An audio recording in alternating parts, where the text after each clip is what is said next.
आदिल साहब, जिस तरह से आप कहते रहे हैं कि इरफान सदीकी साहब बहुत मेहनत कर रहे हैं मंशूर बनाने में, बिलाखिर उनकी मेहनत जो वो तो नज़र तो आ रही है, लेकिन रोड मैप क्या होगा? ये कल भी हमारी मरियम औरंगज़ेब साहबा से बात हुई तो रोड मैप की बात की तो हमें कुछ तसल्ली बख्श जो था वो जवाब नहीं मिला था। अब आप क्या देख रहे हैं, ये जो इस वक्त हमें एक बताया गया है मंशूर, क्या ये मुआशी हक़ाइक़ के करीब तर आप देख रहे हैं इसको?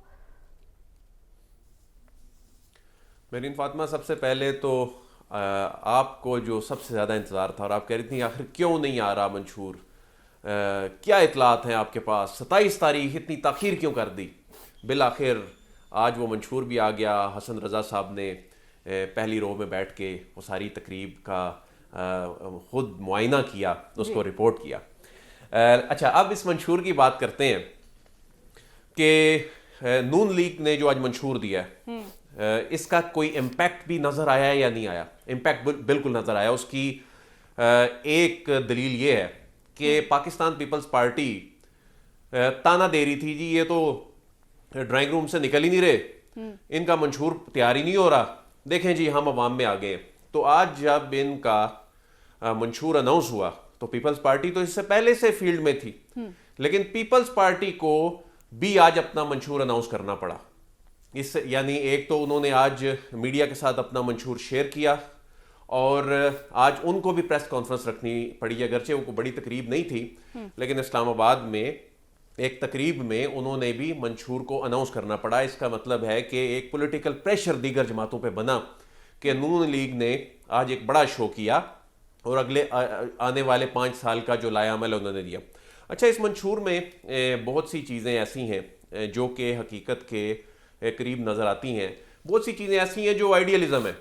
अच्छा, दुनिया भर में सियासी जमातें ऐसी करती हैं, 100% अमल दरामद नहीं हो सकता। अगर इस पर 70% भी 60% भी अमल दरामद हो जाए तो मुल्क और कौम को बहुत कुछ मिल सकता है। एक तो इन्होंने कहा जी कि हम खसूसी अमल दरामद कमेटी बनाने जा रहे हैं जो कि हर 3 महीने बाद इसके इम्प्लीमेंटेशन का जायजा लेगी। हमें याद है पाकिस्तान तहरीक इंसाफ ने उस वक्त कहा था कि जी हम पहले 100 दिन में उसके पहली 100 दिन की कारकर्दगी का जायजा लेंगे। सियासी जमातें ऐसे करती हैं, लेकिन असल इम्तिहान फिर उस वक्त शुरू होता है जब अवाम साल 2 बाद पूछना शुरू करते हैं। हसन ये कह रहे थे कि इसमें SIFC का जिक्र नहीं है, लेकिन इस मंशूर में बहुत सारी ऐसी चीजें हैं जो ये पॉजिटिव जेस्चर दे रही हैं कि रियासती इकदामात और जो फैसले हैं उनको साथ लेकर चला जाएगा। मिसाल के तौर पे इस मंशूर का सबसे पहला पॉइंट ही ज़राअत और किसान है और SIFC का भी सबसे पहली तरजीह, यानी जो सबसे पहले उन्होंने जो चीज अनाउंस की थी वो एग्रीकल्चर के हवाले से थी। और इस मंशूर के अंदर भी जो शामिल नुकात हैं वो SIFC के इनिशिएटिव से मुताबिकत रखते हैं। तो इसमें शायद ये लिखना जरूरी नहीं था, लेकिन ये बड़ा वाज़े जेस्चर है कि जो रियासत पाकिस्तान इनिशिएटिव और फैसले ले चुकी है वो 45% के करीब है, और इसको 4 से 3% पर कैसे लाया जाएगा? इस पे भी बात करते हैं, इस पे भी बात करते हैं। दूसरी चीज इस मंशूर पे में एक बड़ी दिलचस्प है, हैरानकुन है और ये वक्त की जरूरत है। सियासी जमातें इस पे बात नहीं कर रही, वो है क्लाइमेट चेंज। इन्होंने अपनी दूसरी तरजीह क्लाइमेट चेंज को रखा है, जो कि असल में बहुत बड़ा इस वक्त थ्रेट है, चाहे तरक्की पजीर मुल्क है चाहे तरक्की याफ्ता मुल्क है, लेकिन इस पे सियासी बातें होती हैं और ये इतना बड़ा इशू है जिससे आपकी मईशत अफेक्ट हो रही है, जिससे आपकी फूड सिक्योरिटी इफेक्ट हो रही है, जिससे आपका आम शहरी जो है इफेक्ट हो रहा है। ये बड़ी खुशाइन बात है। फिर मईशत के हवाले से बहुत से अहदाफ जो हैं वो रियलिस्टिक हैं, अगरचे इसमें बहुत सी चीजें ऐसे हैं। मिसाल के तौर पे आपने जो महंगाई वाला सवाल किया, देखें एक ऐसा मुल्क जहां पे 60 अरब डॉलर्स की सालाना इंपोर्ट हो, जहां पे आप ऑयल इंपोर्ट करके अपनी इकोनॉमी चला रहे हो, जहां आपकी फूड बास्केट जो है वो 10 अरब डॉलर की हो जो आप इंपोर्ट कर रहे हो, तो ऐसे में आप ये दावा करें कि आप जो महंगाई की शरह है इसमें सालाना 5% कमी कर देंगे, ये इतना आसान नहीं होगा। ये ठीक है, एक उन्होंने बिल्कुल, और सालाना जो बरामदात है वो बात करने की कोशिश की, लेकिन होगी। इसमें जो आलमी मार्केट है उसके डायनामिक्स ये असरअंदाज हो रहे होंगे। 1 करोड़ नौकरियों का ये वही 1 करोड़ नौकरियों का मजाक उड़ाया जाता था पाकिस्तान तहरीक इंसाफ का, आज वही 1 करोड़ नौकरियां, लेकिन अब उन्होंने साथ वजाहत की 5 साल में है, और 5 साल का मतलब है 20 लाख नौकरियां सालाना। ये इतना आसान काम नहीं होगा। बहरहाल अच्छी बात है कि जाहिर है जब आपने एक्सपोर्ट्स उस लेवल पर लेके जानी है, आप कह रहे हैं आपने $60 अरब की एक्सपोर्ट ले जानी है, तो उसके लिए इंडस्ट्री भी लगानी होगी, और जब आप इंडस्ट्री लगाएंगे तो उसके लिए आपको सस्ती बिजली देना होगी। तो इस मंशूर के अंदर वो सस्ती बिजली का एक प्लान मौजूद है। तो जाहिर है जब इंडस्ट्री लगेगी, बिजली सस्ती होगी, एक्सपोर्ट्स बढ़ेंगी, रेवेन्यू आएगा, तो जाहिर है एम्प्लॉयमेंट भी बढ़ेगी। साहब आप बिजली की बात कर रहे हैं, बिल्कुल देखिए बिजली की आप बात कर रहे हैं, वो कह रहे हैं कि 15,000 जो मेगावाट बिजली में इजाफा होगा, जबकि हमारी जो कैपेसिटी है वो 40,000 मेगावाट है, जबकि नीड हमारी है वो 25,000 मेगावाट है।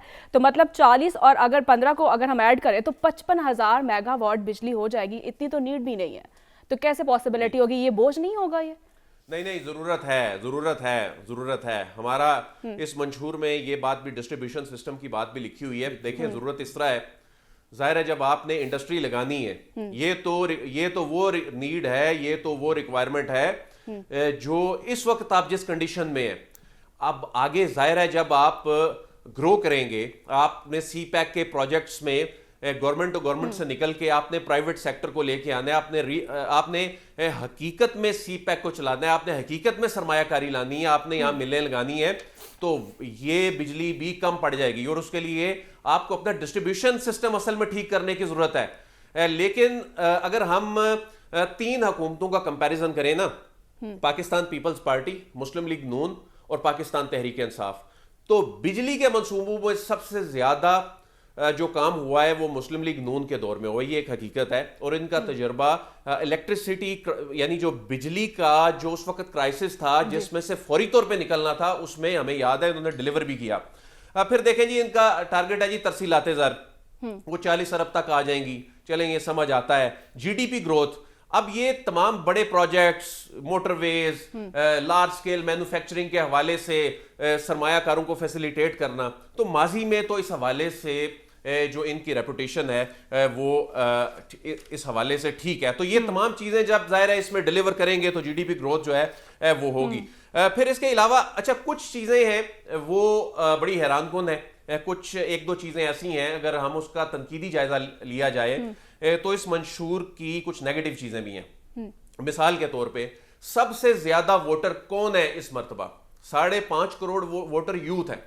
सबसे आखिरी पॉइंट यूथ लिखा हुआ है, यानी पहली तरजीह, जिस तरह हमने अप्रिशिएट किया कि पहली तरजीह ज़राअत और किसान है, वो भी आधे सफे का, बिल्कुल आधे सफे का, रियासती तरजीहात का हिस्सा है। हाँ। सबसे आखिरी तरजीह जो है वो नौजवान वोटर है। यूथ के हवाले से सबसे आखिरी पॉइंट इसमें डाला गया है। अदालती इस्लाहात है, अदालती इस्लाहात ये ना कर सकते हैं ना ये कर पाएंगे।